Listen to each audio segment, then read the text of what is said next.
Almost every illustration of this prehistoric whale is wrong.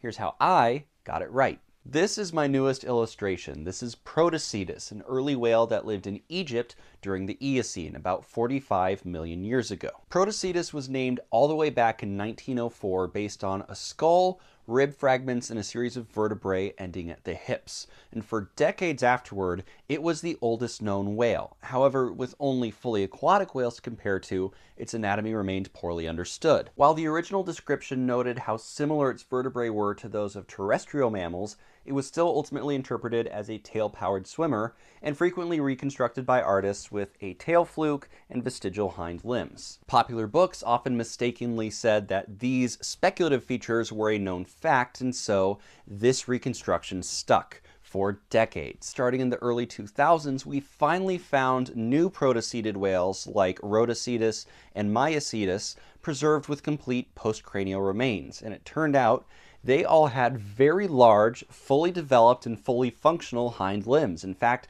they were mostly foot-powered swimmers. Even later protocoetids, like Aegicetus, which were transitioning to tail-powered swimming, still had fully developed hind limbs, although they had reduced in size and were probably being used as rudders at that point. Speaking of tails, protocoetids probably did not have flukes.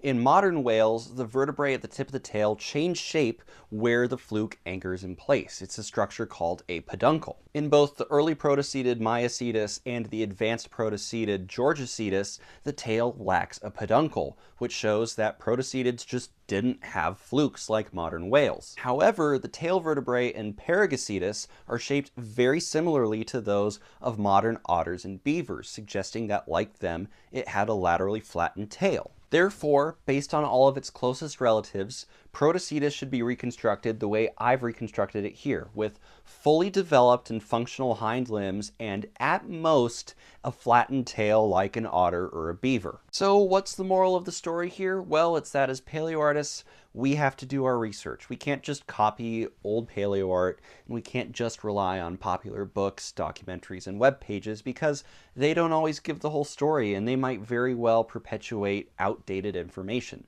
Instead, we need to look at the primary sources, the technical, scientific literature, and we need to study close relatives to make sure that we are accurately filling in the gaps that are missing from a particular specimen. In conclusion, if you are going to draw Protocetus, reject fluke, embrace leg.